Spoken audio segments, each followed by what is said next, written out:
Are we just hitting it? Do you want to do the thing we did again? What did we do? You said creepypasta, and I was like, when's the last time you watched this video? Oh, okay. Yeah. Yeah, and then I insulted your ability to get these Q&As out on time. Yes. Creepypasta. When's the most recent time you watched this video? I think it was October of last year. I think it's more or less the same for me. Maybe a little earlier, maybe a little later.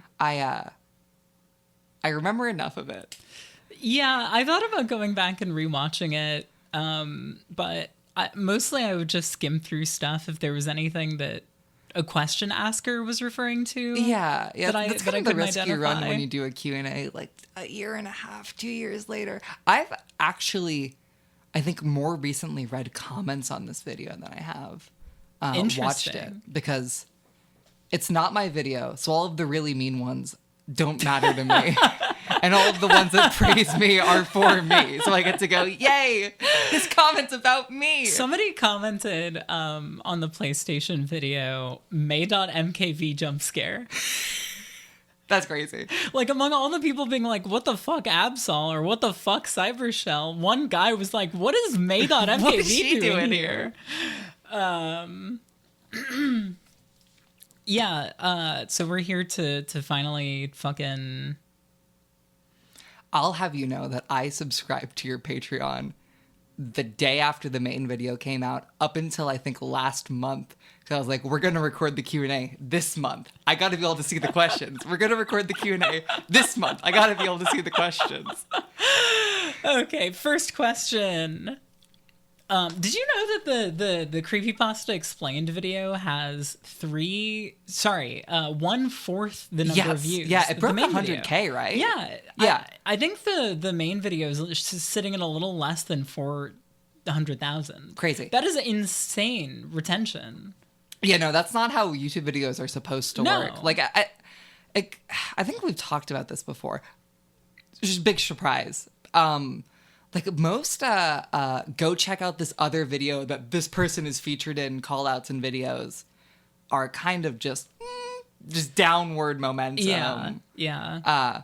It makes me so happy that people cared enough about what we did to want to hear more about its creation. Either that, or that we did just about enough job that people needed to supplement their understanding of what the fuck they just watched. Yeah.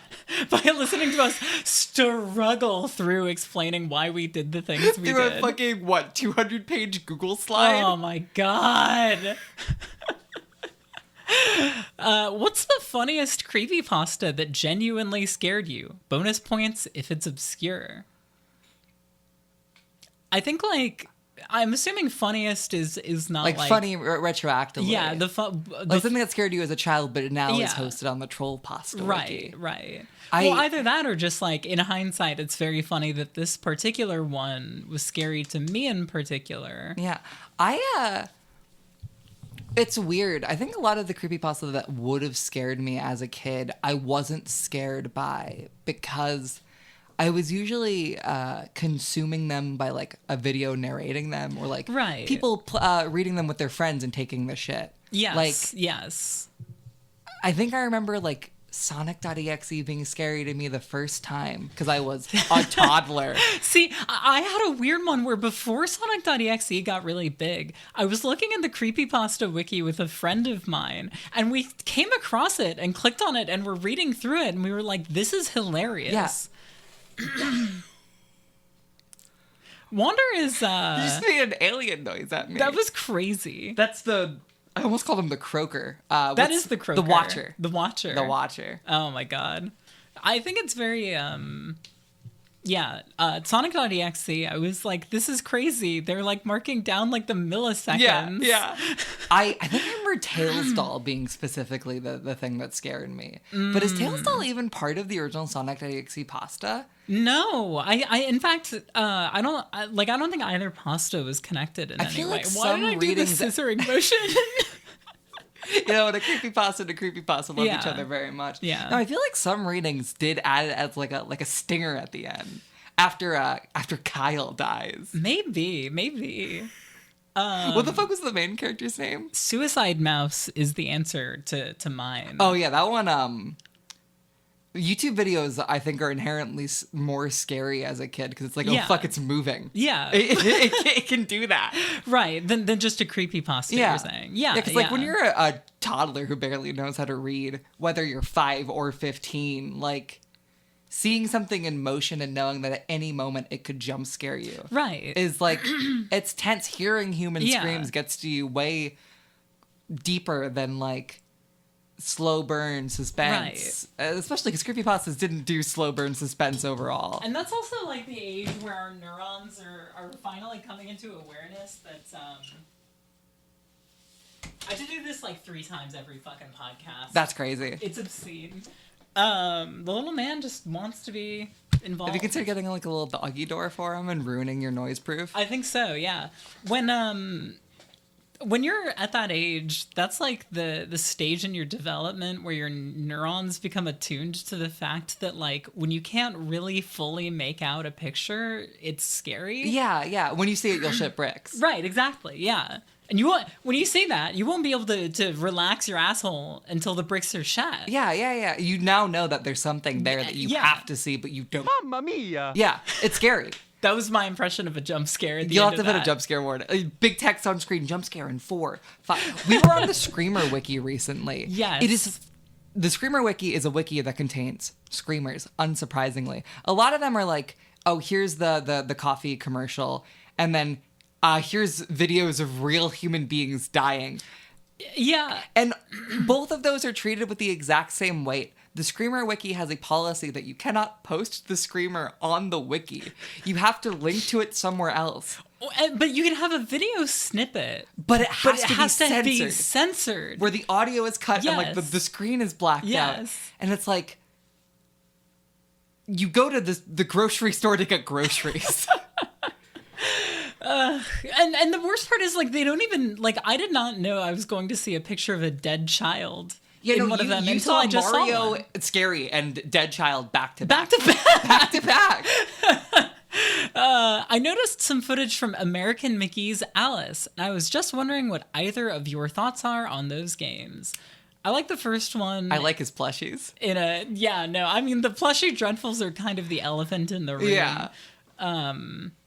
Go watch our the Catamites stream. I think it's called I Ruined the Front of Twitch's Homepage, something like that. Yeah. My VODs have terrible clickbait titles now. You gotta make a living. My only connection to his work is hearing people that played them and liked them, people like Noah Caldwell Gervais. They were just past the ability for me to care. I think they were a little too Western, not Western fantasy, but like Western book slop. Right. And a little too dated by the time I was playing games for me to get into them. But I respect them from afar, I think. Yeah. They look very pretty. Definitely. I really like that first one visually. I've started it like 4 different times, and every single time I wind up dropping off and around the same spot. Yeah. The second game is like Is that Alice Returns? it is. It really is the sucker punch of video games. It is a dumb guy trying to wield his empathy Yeah. toward women for the greater good. I love women who are sexy and abused, and it's bad that they're being abused for being sexy. I think it's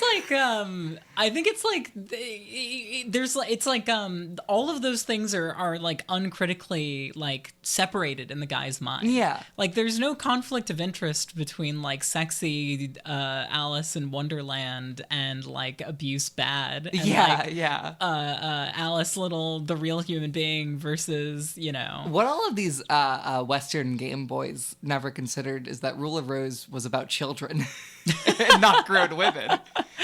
This question is kind of hard to articulate. Wait, sorry, hold on.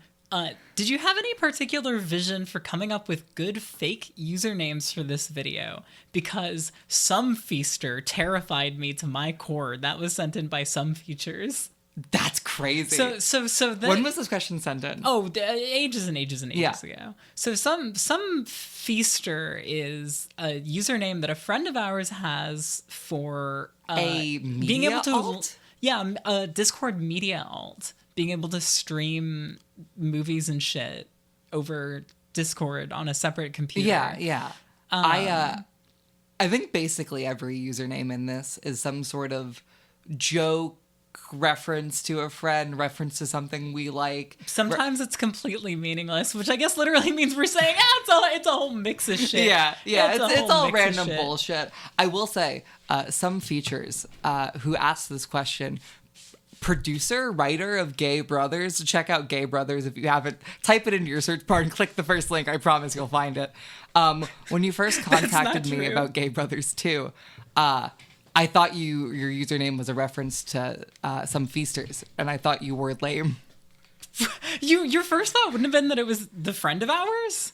No, because it was spelled different. Right.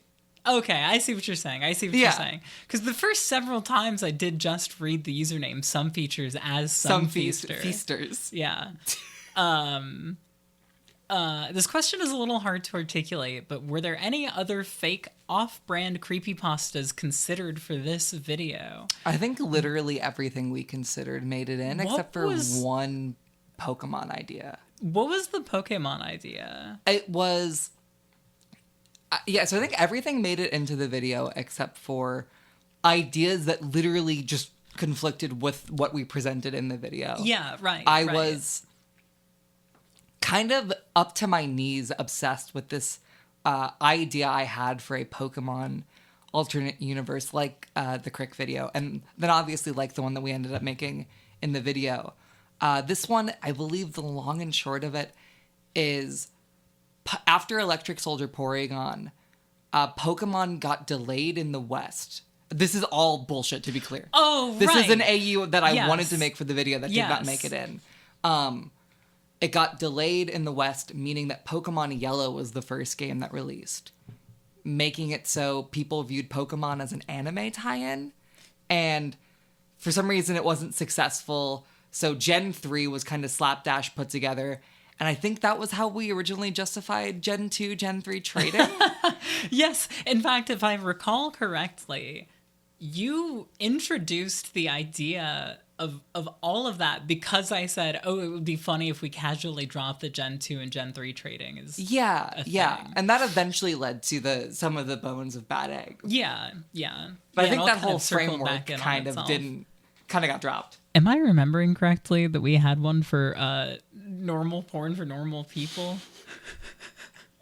I feel like we did. Dude, have you seen the normal porn for normal people monkey? I just entered like TikTok podcast voice. I looked at you like I was being framed in a vertical window. Yeah, text popping up below you. So, what do you mean?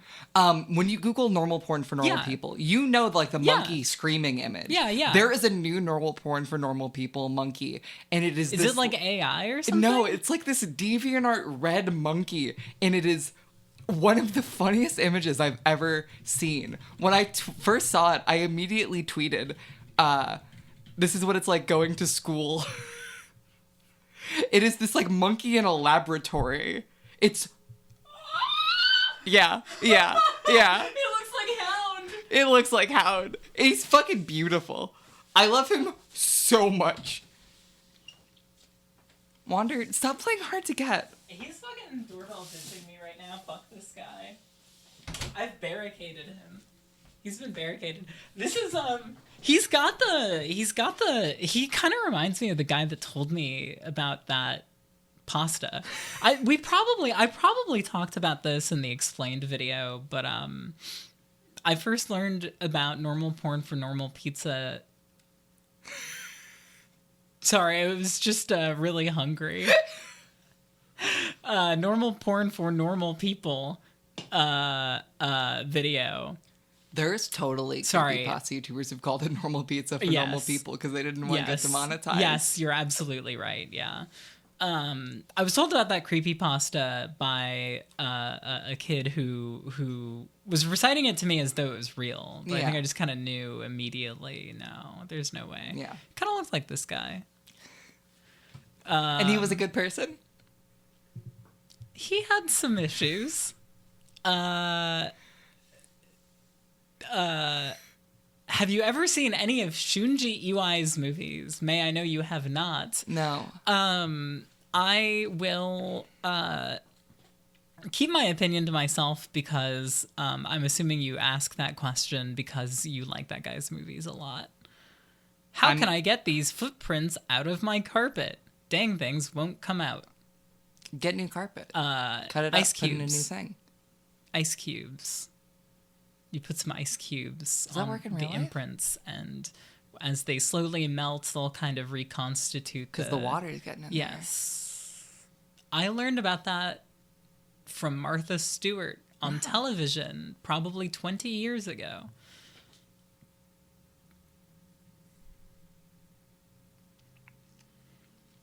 To answer the last question, his Wikipedia is too long for me to care. Have you ever thought of writing your own creepypasta and seeing if the internet would run away with it? I feel like... I've had that thought, like, every 8 months for the last, 12 years. Yeah, I especially feel since making this, I kind of hoped that when we made this, it would get the creepypasta bug out of my body. And it did, but then I think it, reconstituted itself. As something slightly different. Slightly different. And, I keep getting this urge, oh, I kind of want to make more. I feel like last year I wanted to do more creepypasta readings, including, one new story. Right. I never got around to it. I would say never say never. Maybe it'd be fun to just kind of throw creepypasta on the internet. But I think something I really liked about this video was not just throwing something out there into the void, one story at a time. Just kind of building a whole thing, and for the people who notice immediately, they can have fun with it. And for the people that don't, it becomes a creepypasta in and of itself. Yeah. That they're watching a video from an alternate universe. I don't know.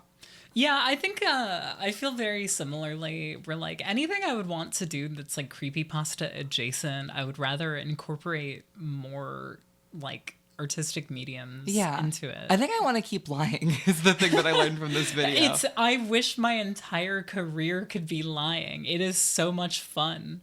Whenever I get a bug up my butt and I'm like, oh God, I didn't say that correctly. I need to cite my stream VODs better. Why don't I just lie? Yeah. Why don't I just lie? Lying is so fun when you're telling stories. So here's one that I think really kind of highlights the fact that you and I had no clue what to expect. As far as how much thought people would put into the parts of the video that we didn't put that much thought into. For the transition around the 22-minute mark, the Fade to Black focuses on the Jimmy Spokes profile picture and the Pokemon website mymountingsacrifices.org. Was that sort of a tribute to ARG websites and Easter eggs? Because I did try to type in the website address myself and see if there was more hidden inside the video. I even tried to read the PFP with a QR code scanner. That was after seeing the ending twist and rewatching that section. I think I may have read too much into it, since I loved the creepypasta meta-narrative. That is what is called in Premiere a gradient fade, and white is the last value to go. And so the white was left behind because his profile picture is of, I believe, some of the schematics for the Nintendo Game Boy. Yeah, or a a DMG Game Boy specifically? Yeah, either a DMD or a cartridge. Yeah. I think all we wanted to say about ARGs at the time we said in that video with the Drifloon Theater stuff. Yeah, we didn't really have much. Obviously we shouted out things that we liked. But I also think ARGs are a very broad brush that aren't really applied to a lot of internet horror stuff. I think it gets... I think it's overly prescriptive as a term. I think people really want to see puzzles. In the bonus video, May mentions that the final version of Gabbit Rabbit came from her mishearing your rundown of the story. Alyssa's rundown. Yes. And that the original version didn't feature a mother character. Since the mom feels so central to the final version, I'm very curious as to what the original story was, in as much detail as you're comfortable with, in case you still have plans.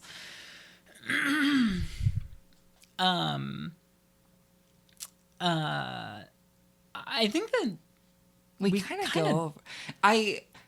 I wonder if it kind of seemed like there was more on the table than that we left off. Because really, it was as simple as Alyssa was describing the concept to me through your mic. Yes. I lost a few words. I think you left to go pee or get food. And then when you came back, I described to you what I'd written down. And it was completely different. Literal telephone game. I think some of the bones were the same. I think a lot of... So the problem is Alyssa had written a lot. She'd written a lot about this concept, but all of it got deleted. Yes. And so her recollection was a recollection. Right. And also the majority of the stuff that she had conceived were mechanical things, textural things. Yeah. Not really so much anything about the character. Yeah, it was textual stuff for like a game, like a Sonic Schoolhouse type situation. Yeah. I find it very interesting how much people latched on to Gabbit, because that one was the most telephone game, but also like team passing around the ball. Like, I don't think any one element can be fully attributed to anyone, but like Alyssa did the art, described something, I heard it wrong, I wrote down the part that you hear in the video, and then Hazel put together all of the screenshots. And I've seen people like latch onto it as one connected piece. And I find that beautiful, because I never saw it as the connected piece until the video was done. Yeah. Like I obviously had ideas of what the game screenshots would look like and what the dialogue would be like, but that was Hazel's runway. Yeah, and people were so insistent. There were a couple of comments that were like, "This could not have been written by somebody who didn't have experiences with the things that are that are being written about." Buddy, I'm sorry. Best case scenario is that is a real photo of my childhood shower. Yes. But I didn't write that shit. No, that was all me, and I'm normal, and nothing bad has ever happened to me. Ever. I am 1 year into learning piano, and I was curious how you learned music, progressed towards writing songs, and just got so damn good at guitar and production. Did you take classes? Did you have a mentor? Was it all self-directed study? I am really not good at my instrument. I have a lot of really bad playing habits, and I play in a way that's really not ergonomic. I'm trying to get better, but that's to say that all of my learning was completely independent, which mostly meant misconstruing advice that I was given because I was too scared to ask for clarification later on. So I think that you should be a little bit more self-guided and not just sort of stumble into everything. You'll save yourself a lot of time and effort and wrist pain. And then this person has a question for... Also, join a band. It'll get you excited to do things. Do you think boring media can be competitive with the typical hyper-stimulating content on streaming and social media sites? I think calling it boring media is kind of shooting yourself in the foot before you start They walking. say parentheses non-pejorative. Yeah. I understand, like, slower stuff that you're meant to take your time with. I don't know if it will ever be truly competitive. I don't think it's meant to be. No, I don't. I think that it's not lateral. I don't think that they can be competitive to one another, because that implies that the audience is looking for, like, that the audience is the same. Yeah, even if, like, the people I know, like myself, who will watch, like, kind of hyper-focused slop, I will also watch boring things. It's just, like, different parts of my brain at different times. Like, I don't click out of something like the creepypasta retrospective because 100-day Stardew Valley farm challenge desperately needs my attention. I think my I could possibly see a shift toward more and more young people getting off the fucking internet. Yeah. It's getting unbearable, and YouTubers are starting to make YouTube videos about how their phones are evil, how they hate the internet. When the people who have the most connection to the internet, the people who make their living on it, are utterly done with it, more and more people are going to jump ship. We've both jumped off Twitter. Yeah. I'm only on Blue Sky because I have to be, or I feel like I have to be for work. But like,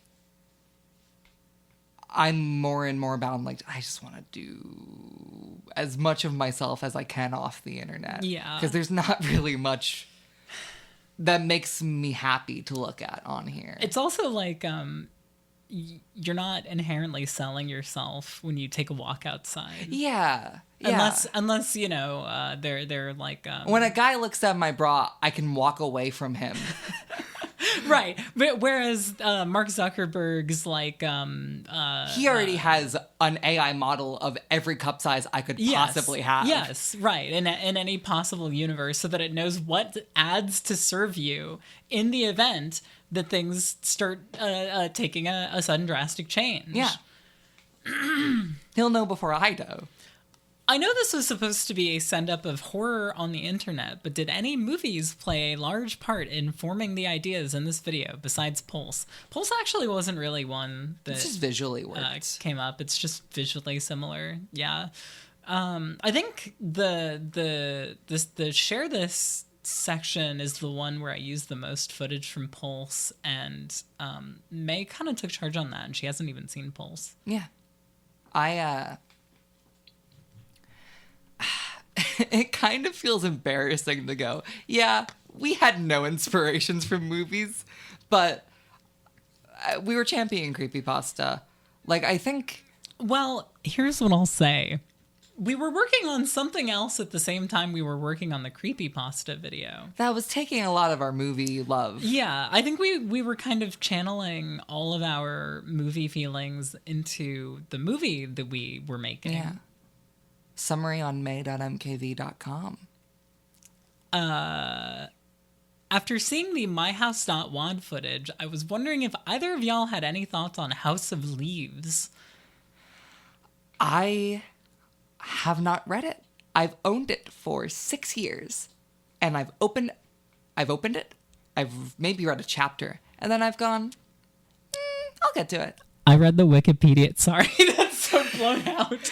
I read the Wikipedia summary top to bottom one day last year, and I thought, this sounds fucking lame.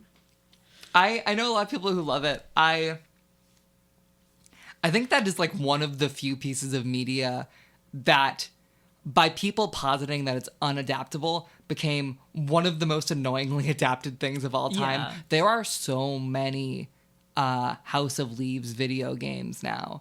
Every indie horror game wannabe House of Leaves. None of them have been as good as myhouse.wad. No. I streamed one of them last year, and it is the funniest experience I've had playing a game because it fails on literally every aspect. I think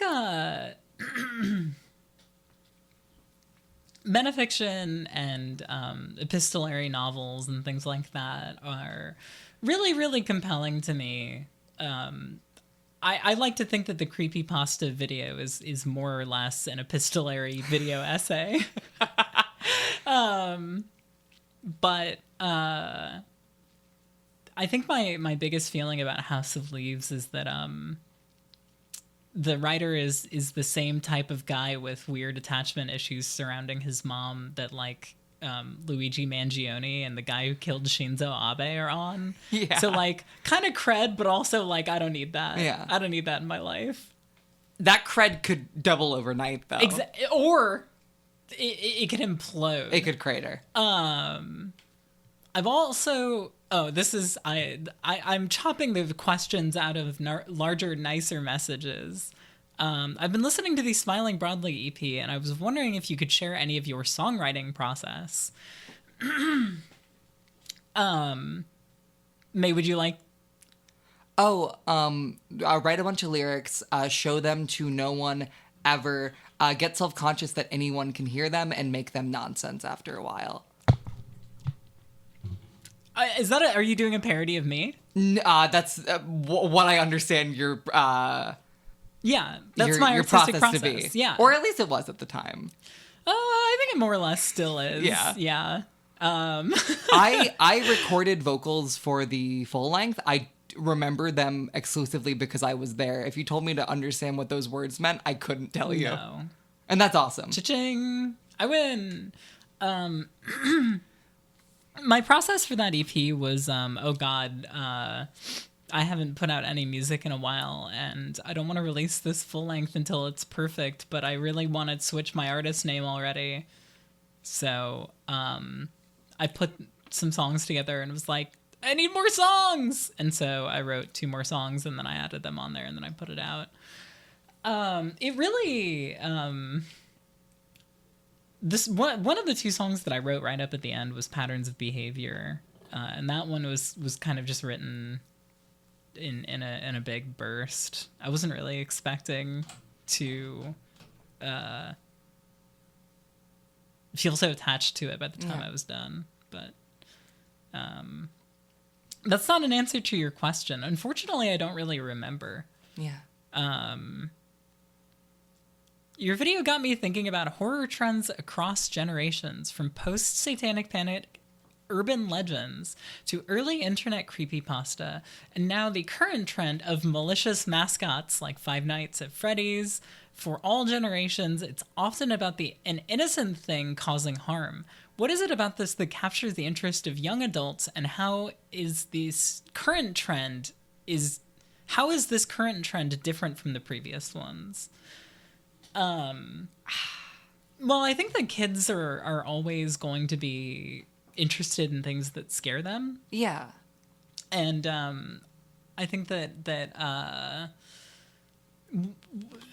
something that seems innocent being twisted is kind of like, for people who are disturbed by that notion, it's because it is something familiar and safe made unfamiliar and unsafe. Yeah, no, it's a, like, if you're a kid who still finds those things comforting, it's like, oh my god, yeah, this could be scary. But if you're like a sardonic teenager, then it's like, haha, holy fuck, Betty Spaghetti is tearing shit up. Yeah. And killing people's And if you're a game developer, it's a layup for $1 million.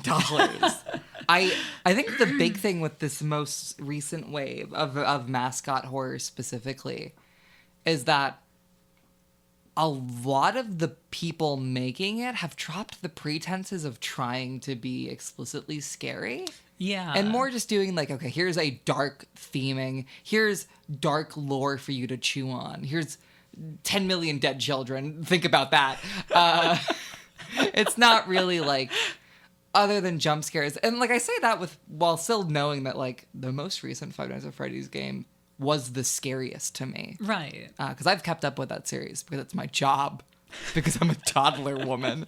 But yeah, it's... I don't want to say that more people are having fun with it now, because like horror's always been fun. That's kind of... Once you stop being scared, you start laughing, or you start taking the piss, or start thinking about the things you like in it.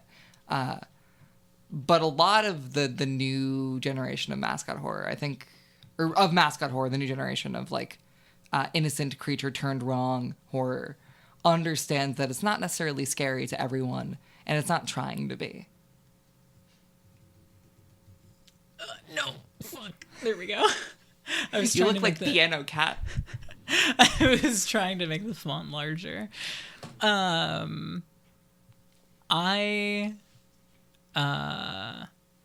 Where were we? Oh, sorry, I missed a question.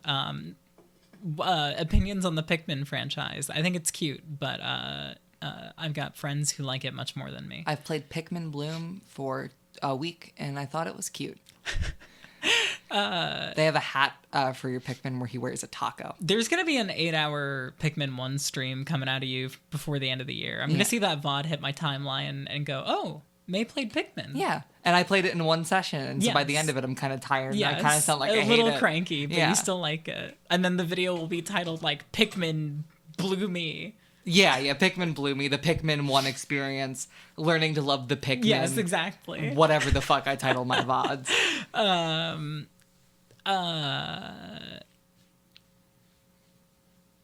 Did I read the one about creepypasta's Folklore already? No. Okay. Literally just before I watched your video, I watched Strange Eon's new video discussing creepypasta as folklore. This brings me to my question. Do you think that due to the very imaginary, intangible nature of creepypasta, are these even fake? Is it the widespreadness of a creepypasta that makes it legit? No, I think it's all fake. Yeah. I think they're really fun toys. I think that what you're saying is a notion that I think, like, if I were to play in that space with you, I would agree if it was 2012. Yeah. Like, I think creepypasta have a lot of power, or could have a lot of power. They don't really have much anymore. And that power is real, but that doesn't make them, like...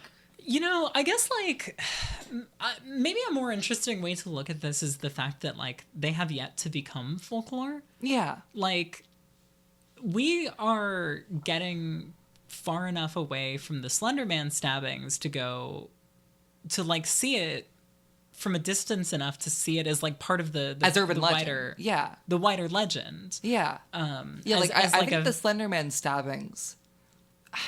I think that's what it will be. I could hope that it's just Slender Man, period. I think we'll become, like, car hook door, guy in the back of the car, babysitter who was phone. Yeah, definitely. Yeah. Do you have any experience with the Mario 64 B3313 hack? I've played it since we made this video. I thought it was cute. I had only played... and finished Mario 64 for the first time, like, 2 weeks prior. So that was like trying to get your 5-year-old to play basketball at the NBA. It wasn't really something I could comprehend, but I liked looking at the ball bounce. I was never a creepypasta girly, so I had no idea these were fake. But as soon as I saw Coffee with Egyptian tomb painting levels of eyeliner, trying and failing to hide his accent, I knew you were fucking with us. My question is, how the hell do you and all of your friends know each other? You all live in such different parts of the country, and for some, the world. How did y'all end up forming the Hazel, Coffee, Thor, May, Dem, and Friends cinematic universe?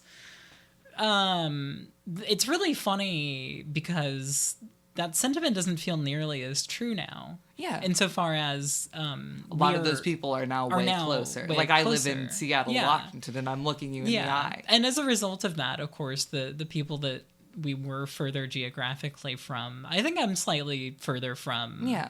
I still consider them close friends, but I don't talk to them as. But Coffee is like a very, very close friend of mine, and obviously we work with Dem constantly. Yeah. But anyway, that's mostly just to say that, like, we're really lucky to have so many very creative and talented people in our lives. And I think, like, everything we make is going to be touched by all of those people because that's what it's going to take to get it over the finish line. Yeah, no, I feel incredibly privileged to say that, like, I'm able to have these many beautiful connections with people, even if none of them, or even if not all of them are, like, we're in a call every single night. Yeah. Like, the internet has done a lot of good for me, no matter how much I shit talk it.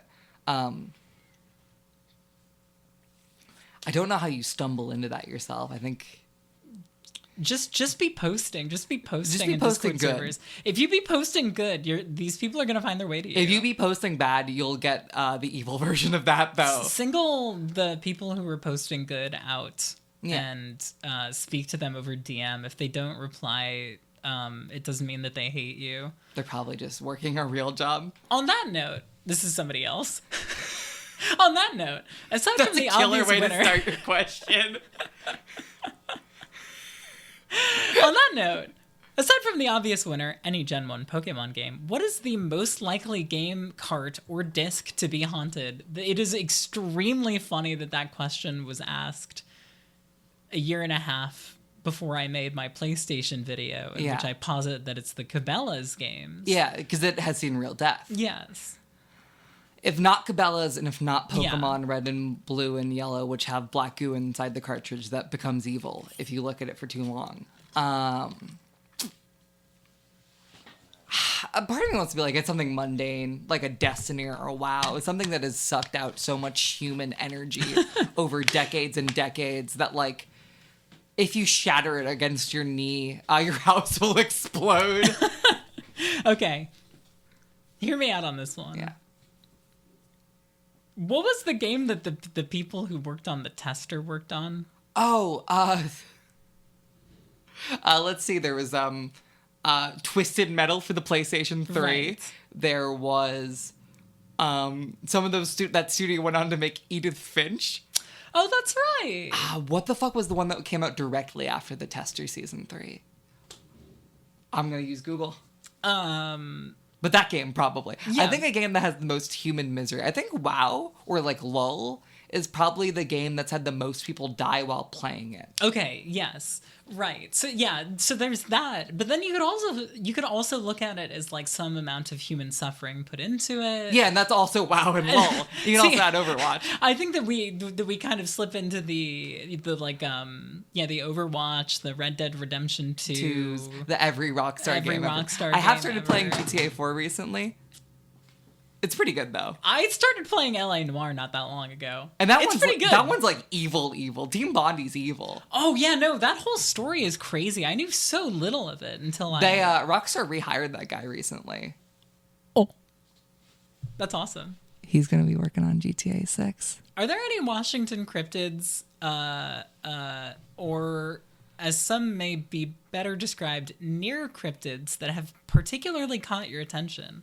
I'm sure you have recently heard of a particular dead sturgeon of considerable size that has washed up on Lake Washington. I think it makes the story of the Tacoma Narrows Bridge giant octopus more interesting. The Puget Sound almost 1,000 feet deep after all. We lived here for a combined 3 years. Well, I've lived here since 2021. So less than 5 years? Yes. For both of us combined? I'm looking at this dead sturgeon. Is it big? It's a big fish. Let me see. It's like a... That's a big That's fish. like a gator big fish. Yeah. That's not a cryptid. Yeah, that's just a really big fish. I do think it's really funny that I did not know that there was a cryptid associated with the Tacoma Narrows Bridge.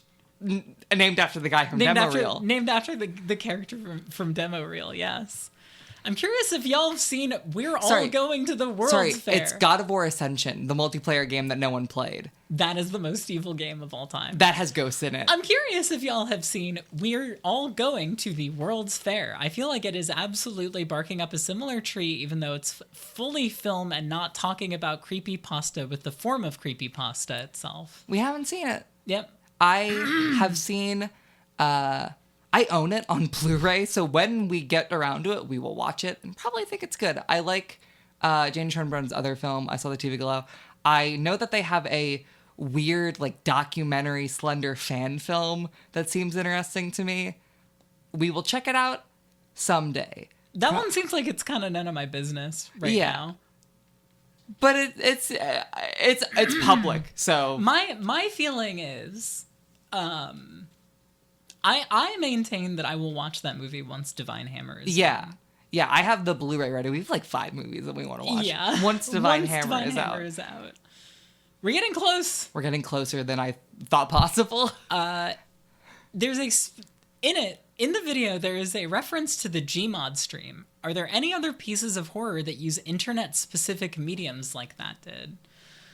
Jenny Cam. Well, Jenny Cam's sort of only horror if you look at it. And think about it for more than 2 seconds, actually. Every bit hybrid. They did a few live streams. Just scroll through, like... Well, I think more just, like, using parts of the internet as a... Or does it specifically mean... internet-specific mediums like that one did. So I'm thinking, so like playing games. Yeah. I mean, I think every ARG is doing that. Yeah. My first shot was going to be, I like that Daisy Brown does some weird stuff with YouTube subtitles where there's multiple tracks. Yeah, I think that probably is the best point of reference because that's not an ARG. Yeah, that's just a horror series on the internet. Yeah. I guess the Orca stream counts. I've done that since this video. You guys both seriously have a gift for horror writing. Do you write fiction regularly, or was this more of a one-off thing? We were on a bender. We were on a bender. We were writing, gearing up to write. Where were we with Divine Hammer? I believe we had started gearing up to... I believe you had pitched it to me. We'd shot back and forth. A note document was created. And then... randomly, we also started shooting each other ideas about creepypasta. Yeah. So they were kind of concurrent, but by the time the creepypasta retrospective was actually being written, we had written a movie. A lot of a movie, not all. Really? That's funny. I thought that happened like concurrently, but no, I think you are right. I think we wrote most of Divine Hammer and then finished the creepypasta retrospective. And then we recharged our batteries for a long amount of time. Wondering what your thoughts are on internet horror making its way into feature-length films, whether it's by way of incorporating popular tropes and visual motifs, i.e. Skinamarink, or creators essentially remaking their earlier YouTube work as film, i.e. the upcoming Backrooms movie. I like that people get paid to work on things sometimes. I think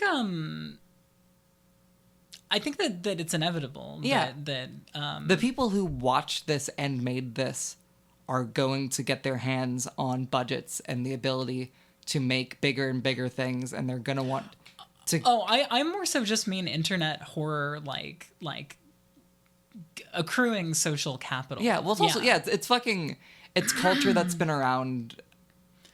Right, it's getting to that point of antiquity now where it holds more than it did at its heyday. Because at its heyday, you get like the Slender Man movie, you get the shitty Marble Hornets movie, and everyone thinks they're bad. Yeah, and like, but nowadays, other than like the kids doing Friday Night Funk and creepypasta mods, when people think about creepypasta, they kind of think it's a little cool.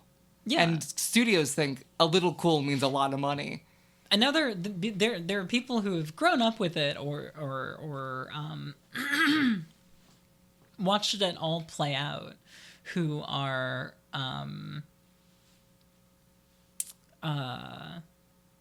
what's the word I'm looking for? Who have had the time to digest that like arc in culture and can now do something with it.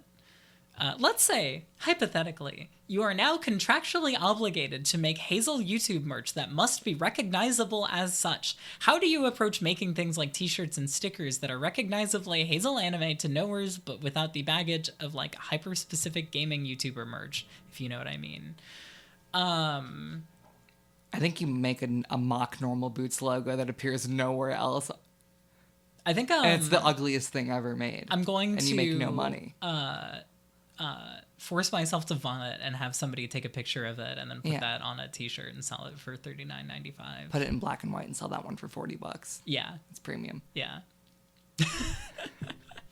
Watching the video through, I was like, oh, that's why this song on Smiling Broadly is called John Fenneth. It was a creepypasta thing. But then you said everything was fake. So I'm curious, Hazel, where does the song name John Fenneth come from? That's not a Hazel story. So I have really vivid nightmares and like not like scary ones. Like I will say they're nightmares because they're distressing, but I actively have very weird, elaborate dreams.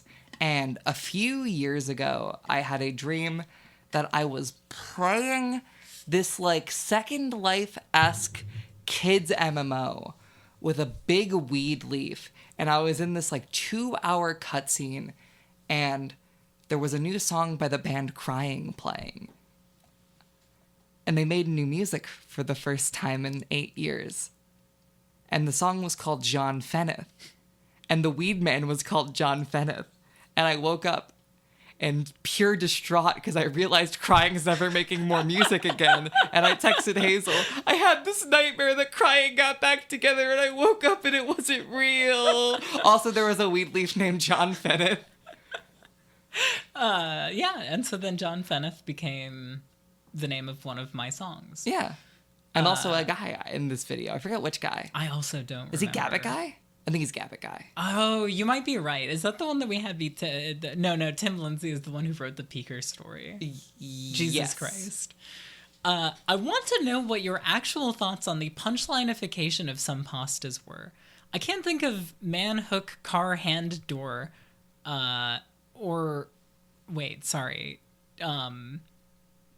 The punchlineification of some pastas were, like, I can't think of man, hook, car, hand, door, which I know does predate the format by decades, or who was phone, without laughing now. Yeah, I see. Yeah. Or is it the tension between the absurd, the silly, and the scary just baked into the format? Or all of horror? Why do you think horror babies like me still seek out horror media? Like, I always loved to read scary stories to tell in the dark, even though I knew I would have nightmares about it, but couldn't handle actual recitations by campfire. Is there something just scarier about the oral aspect? Well, reading is an act that you have full control over. Yeah. You know? When someone's telling something to you, or you're hearing something or seeing something, you are no longer in control. It's why I find horror video games so interesting. Because it's a push and pull between you have control, you can stop at any time, or you could kill the monster depending on the type of game, and they can rip control from your hands, and that makes it scarier. Like, being orated at, or just having something happen at you, it removes your kind of, not interiority, but your ability to fight back, your so agency. to speak. Your agency. I think people just seek out horror because they're curious. They want to get scared. I think everyone kind of likes getting scared. And I think the punchlineification kind of comes with the territory. When something scares you... When you make something a punchline, you've officially reclaimed it as something that doesn't scare you anymore. Like, I remember finding Who Was Phone scary before I heard Who Was Phone. Video. Yeah, like... Yeah. And, like, I think that shorthand does just become how you refer to things. I called it Who Was Phone and Car Hook Door explicitly earlier. It's just... Once you've reclaimed it, you kind of can start DMC styling on it. Given the Pokemon creepypastas,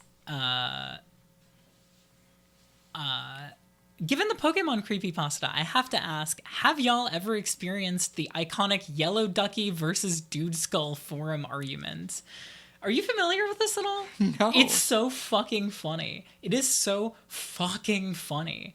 I had never heard of it. Is this not the Days of the Week until I read one? this. Is this the Days of the Week on the bodybuilding forum? No. They reference that one in the message as well. No, this is, I literally was like, we should just do a reading of it, but it's really long. So Alyssa and I read through some of it together on a stream of hers recently. I don't know if that one is going to get a VOD because I think there might have been some copyrighted stuff in it, but, it's extremely funny. It's like, to real life friends who are arguing on a forum about trading each other their Pokemon and giving them shitty names. It's extremely funny. I got traded a Drowsy named Harvey recently. In the explained video, May says that she'll talk about an Imager album later, but then does not. Please, could you talk about the Imager album? That's the case for Rabbit Girls. Yeah. I think that what you didn't talk about was just that the whole gag is that it's like some gooner. Their Rabbit Girl collection. Yeah. It had Gabbit and if I remember correctly, Carrot from One Piece. Judy Hopps. Cream's Lola Bunny? mom? Lola Bunny. Yeah. Lola Bunny. Yeah. If you had to choose one Pokemon to replace with its fool's gold equivalent, which would it be? Cantonian Gramble. Oh, yeah. Easy. That's my best friend. If you had to choose one Pokemon to replace with its fool's gold... I'm sorry, I didn't mean to read that twice. I suppose I'll take a horror-themed opportunity to ask your opinion on AVGN's Polybius episode, and if it had any inspirational effect besides the ones in the video lists in the outro.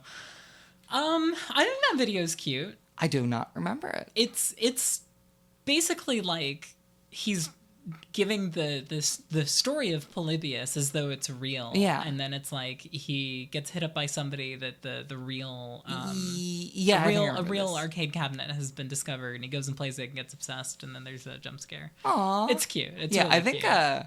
My first exposure was to Polybius was a guy telling it like it was real, and then being dumb enough to not realize that it wasn't real. I can't remember where I first heard about it. Yeah.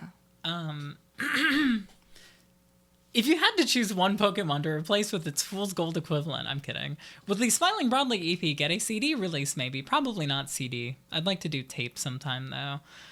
What do you consider to be the absolute limit of rabbit hole digging that you've reached in your time researching, writing, and producing your videos? Well, I would have had a different answer at the time, but it's definitely that goddamn penguin video. I put a lot of goddamn research into that thing. Have you ever had a song that was immediately nostalgic on first listen? A song that immediately created the emotional sensation of your past that you can't really think about your life without that song somehow playing in the background? I'm sorry that I'm not good at reading these. You're okay. You're trying your best. I've been trying to recall one since I think I can actually pretty confidently say, going back to Jane Schoenbrunn, Frances Quinlan's song on the I Saw the TV Glow soundtrack is pretty good. It immediately made me feel really nostalgic. But I think that's also just because I really like all of Frances Quinlan's music. I think, when I feel nostalgic in that way, listening to music for the first time, it's because it's harkening back to an era that was contemporary for me once. So, every now and again I'll hear something that sounds extremely like a circa 2013 emo record, and I'll go, "Aw, that's cute." Yeah.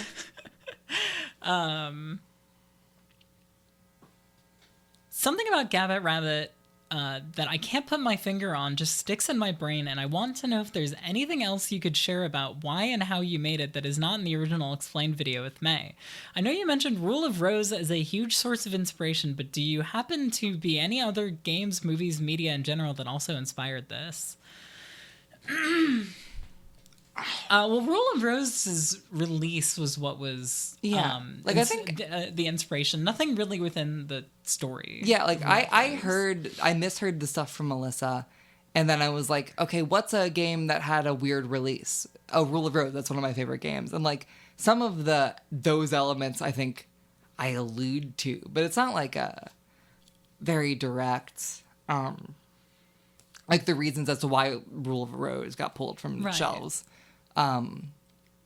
The text in these screenshots that I made were pretty much all just kind of like thinking about the setup of this like overbearing mother, and thinking about the people in my life who've had to deal with that, and kind of drawing upon that, and then also just kind of brain vomiting whenever I hit a place where my fingers would stop typing. Yeah, just kind of like there's some literal nonsense in there that just kind of felt good to write. But when you look at it, it's kind of like, oh, that's like an anxiety attack. It's kind of like Dear Evan Hansen.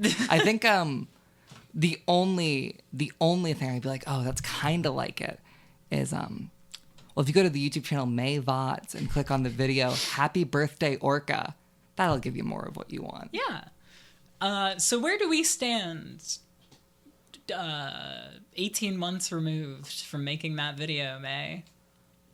I feel good. I've had a lot of fondness in my heart for this video, and it feels nice to think about it again. This is like one of the very few things that I have thought of and never once had any like. So many of my other videos, it's like, oh yeah, I really enjoyed making that. That represents a time in my life that I'm fond of. But also here are these like caveats that like I can't get over. Yeah, I don't have that with the creepypasta video. I remember saying it at the time in the explained video, I believe. I think this is the one thing I've made where at release I felt overwhelmingly content and proud of exactly what we made, and it feeling exactly like we wanted to do. Yeah. And that feeling's never faded. Yeah, exactly. I think that it is exactly what we set out to make. Yeah, and I've had work since then where I've been like, I'm glad on rewatch I like this still. But nothing like, this just felt good the entire time and still feels good. This is a very funny conversation to have as part of the last question. That was the last question. Wow. So we're done recording now, which means we have to do the other thing that we set out to do The other thing that's going to feel equally good. It's going to feel equally good. It's going to feel great. We're going to watch a rough cut of part of our film.